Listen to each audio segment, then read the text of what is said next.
Today we know the Disney theme parks for their elaborately themed attractions, like Space Mountain, the Tower of Terror, and Spaceship Earth. However, when Disneyland opened in 1955, it had only 3 rides that took place indoors: Peter Pan's Flight, Mr. Toad's Wild Ride, and Snow White's Adventures. All 3 of these attractions were located in my favorite land, and supposedly Walt Disney's favorite land as well, Fantasyland. This trio of attractions was a selling point of sorts for the park, with emphasis on exotic locales like Neverland, the Seven Dwarfs Diamond Mine, and apparently Hell if you chose Mr. Toad. In 1958, an Alice in Wonderland attraction was added to the dark ride group. Fantasyland, in a lot of ways, represents the backbone of the Disney company. If not for movies like Snow White or Cinderella, they wouldn't be where they are today. And even though the rides there are rather quaint compared to a lot of the park, they have a simple charm to them that's hard to beat. The dark rides are especially fun, breezily winding their way through the movie's highlights. The Fantasyland that operated for the first 3 decades or so was not the same as we know today. It was themed to look like a medieval fair for one thing. It had a large pirate ship restaurant and a Skull Rock display. And the dark rides were generally spookier, with more of an emphasis on scaring or startling guests, much like the classic haunted house rides that inspired them. Over the years, though, the dark rides aged rather poorly. They were probably a lot of fun when they first opened, but by the 80s, they were competing with Pirates of the Caribbean and the Haunted Mansion. The characters inside began to show their age, looking pretty tacky based on the fleeting photographs we found. Something had to be done to preserve Fantasyland. And so, in 1983, the land received a massive overhaul. Now christened New Fantasyland, the fairground theming was altered to make the area look like a Bavarian village. The dark rides were updated, along with a Pinocchio ride added to the mix. The carousel and the Mad Tea Party rides were moved around, and finally, the Chicken of the Sea restaurant and the Mickey Mouse Club Theater were removed. It really was a huge, much-needed breath of fresh air. Of course, for such a major event, there needed to be promotional material. An hour-long special called Believe You Can and You Can was produced, and it's a real doozy. There are actually a lot of TV episodes and specials out there that revolve around the Disney theme parks. I love them all, but there's a distinctive difference between the ones that were made when Walt Disney was alive and the ones made after his passing. There was a wholesome, well-produced nature to the ones that Walt hosted, which definitely went with the Uncle Walt image he had crafted over the years. After he died, the specials began to revolve more around celebrity appearances, cheap jokes, and downright strange musical performances. And I love them for all those reasons. They make the specials a treat, albeit an ironic one. So with that in mind, let's try to make sense of the madness that is Believe You Can. It starts out pretty normal, but trust me, the second half is nuts.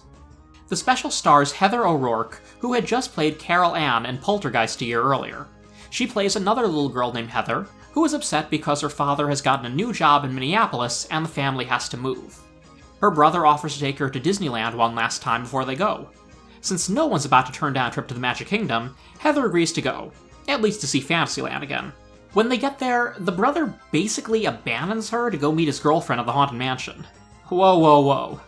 It's clear Heather knows the park well, but you don't leave a 7-year-old alone at Disneyland.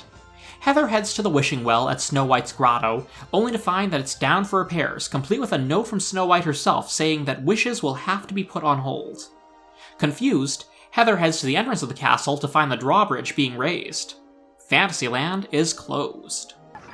It's never been closed before! What's happening, Mickey? Distraught, Heather sits down to figure out what's going on. And to remind parents why you shouldn't leave your children unsupervised in public places, she is instantly joined by an eccentric stranger. Jay Fontenoy Chiffenrobe is the Fantasyland problem solver, played by Maury Amsterdam, whose acting career dates back to the days of vaudeville. After briefly singing a variation on the song How Do You Do and Shake Hands from Alice in Wonderland, he leads Heather to his workplace. Chiffenrobe explains that Fantasyland is under construction, and it's going to be even better when it's finished. There's a lot of talk about believing in oneself and the power of wishing, the usual kind of generic buzzwords you find in these specials. He shows Heather a few clips from Pinocchio, and talks about how Pinocchio needed to believe in himself to become a real boy. Personally, I think the issue with Pinocchio's quest for humanity was more about morality than self-confidence, but I'm not an official Fantasyland problem solver, so what do I know? Then there's more plugging New Fantasyland's remodel, showing off blueprints and concept art. There's also some nice footage of a scale model of New Fantasyland. With the magic of wishes, believing in yourself, and 80 special effects, Chiffenrobe and Heather explore the model themselves, and we see a little bit of the Pinocchio's Daring Journey attraction. Just the happy parts, though. Side note, the ending of this ride bothers me. Pinocchio is home again, sitting on the bed, but he's still a puppet. The blue fairy is literally right next to him, and they don't show him as a real boy. It's a fun ride and all, but I don't understand why they didn't bother showing the iconic ending to the movie. After that brief tour of Pinocchio's ride, Heather goes back to moping about how they'll still have to move, and that wishing won't change anything. Chiffenrobe reminds her that Dumbo had to believe in himself to fly, which is admittedly a much more legitimate example than the Pinocchio one. Following this is more talk of wishes and clips from Snow White. This segues into looking at Snow White's scary adventures. Like the Pinocchio montage, they don't actually look at the frightening parts that make up about 75% of the attraction. Rather, we get a montage of the dwarves dancing that lasts for a full minute. It's nice footage for Disney enthusiasts, but it feels a lot like false advertising. Now, up until this point, the special hasn't seemed like anything really worth talking about, right? But like I said, the second half is when things get crazy. Heather leaves the Snow White attraction to find that she is alone in the Fantasyland model. Unable to find Chiffenrobe, she returns to the wishing well. She starts talking to the statue of Snow White, saying that she doesn't believe that any wishing can change her inevitable move to another state. The statue comes to life, and Snow White lectures Heather on believing in herself. Wow, they cannot stop harping on this poor little girl. She's understandably afraid of moving someplace new, and everyone is trying to convince her that if she wants/wishes hard enough not to move, it'll work out in her favor. That's not a good lesson to teach kids in the audience. Not to mention, Snow White's the one who apparently put a temporary ban on using the wishing well, which is never really explained.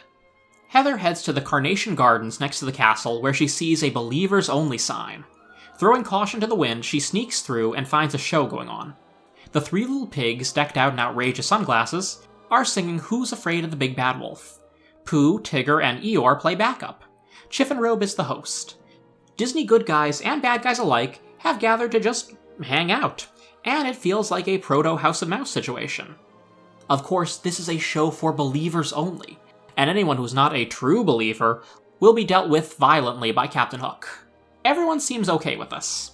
If there are any sneaky non-believers here, let them beware. I'll cast them to the crocodile. Wow! Good work, Captain Hook. And let that be fair warning to all the non-believing Heathers of the world, wherever they may be. Wow, way to insult a 7-year-old behind her back. Mickey Mouse and friends take the stage, along with the always creepy Country Bears, performing a bluegrass-style version of the Bare Necessities. To my surprise, Mickey announces a special performance by Clara Cluck. Clara was in the old Disney cartoons as an opera singer. In fact, being an operatic chicken was pretty much her only character trait. While she does still make rare appearances in the parks, this is the only costume I've seen that really puts an emphasis on her chicken breasts. Heather can't help but applaud from her hiding place, and everyone creepily turns around and silently points at her. It's not as scary as some of the scenes from Poltergeist, but things are certainly getting unsettling at this point. Two country bears drag Heather into the crowd, who are now just all booing her, even lovable characters like Tigger and Mickey Mouse. Pooh just stands there, silently judging her. I was almost expecting it to go to Candle Cove levels and just have all the characters surround Heather and begin to scream. The villains are the most vocal about harming her, but everyone seems to support them. Off with her head! Give her to me. I will turn her into a donkey. She can pull my wagon. No, Stromboli, that's the coachman's bit. You overwork puppets and then turn them into firewood. Come on, TV writers circa 1983, get your act together. Upon Alice's urging, they have a trial. Heather's brother is called in and gives a passionate speech about how Heather is a true believer, and that she needs the support of these characters and her family as she moves somewhere new. Then Heather says she believes, and that's good enough for the mob that wanted to kill her a few minutes ago. Hooray for peer pressure! Despite the cult-like mentality that the beloved Disney characters expressed, the general idea is important. Even if you wish for something and the wish doesn't come true, that's okay, because your loving friends and family will always be there to... You know your father's new job? Well, he won't be taking it after all. When the company heard that he was going to make the move, they gave him a wonderful promotion and raise. And we're not moving, kids. Oh, okay. I guess we didn't really learn anything then. Also, did the mom seriously buy a ticket to get into Disneyland just to tell her kids who are already on their way home the good news? What, are they annual pass holders or something? So yes, this special was a mess. A delightful, hilarious mess. The Disney characters come off as creepy religious fanatics, and the lesson about how wishing will solve all your problems is pretty shallow and irresponsible. It almost feels like a parody of old Disney movies, and it makes sense that the later Disney films would show the protagonists taking a more proactive role in working to ensure their dreams come true, not just sitting around and waiting. At the same time, since the special was about promoting a huge change to the Magic Kingdom, it probably only aired once or twice, so there wasn't too much thought put into it. Maybe it's not a great excuse, but I'm glad we can still enjoy today for how bonkers it gets at the end. That is some classic unintentional nightmare fuel. New Fantasyland opened on May 1983. The opening day ceremony was interrupted by who else but Maleficent, angry that she wasn't invited, and maybe a little low-key tick that she wasn't in the Heather O'Rourke special either. Prince Philip tells her to get lost, and apparently not in much of a fighting mood, Maleficent obeys, vowing to return. See Fantasmic for more details. After that, Philip actually climbs the castle wall and gets a kiss from Aurora. There's a lot of press coverage at the time as well. Today, the all-new Fantasyland was opened in an elaborate ceremony. The Sleeping Beauty Castle Bridge was lowered for the first time since the park was opened in 1955. Also on hand were some of the people who had a hand in building the original Fantasyland. All the dark rides were open that day, aside from Alice, who didn't reopen until 1984, where it had its own brief opening ceremony. To celebrate New Fantasyland more, the Flights of Fantasy parade ran from June to September. The parade featured large inflatable floats and classic characters, including some rarely seen ones. From Winnie the Pooh, we had Kanga, Roo, Owl, and a gaggle of Heffalumps and Woozles. From Robin Hood, we had the Royal Guards, and from Sleeping Beauty, we had Maleficent's goons. Since then, the Fantasyland dark rides have had updates here and there, but nothing as major as New Fantasyland. It was recently announced that the Snow White's Scary Adventures ride is getting some heavy retheming this year, and I am curious to see how this version will compare. So, let's all keep believing in the wonder of the world and the power of wishes. Because apparently if we don't, even Mickey Mouse won't have our backs. Remember to believe in magic, or I'll kill you.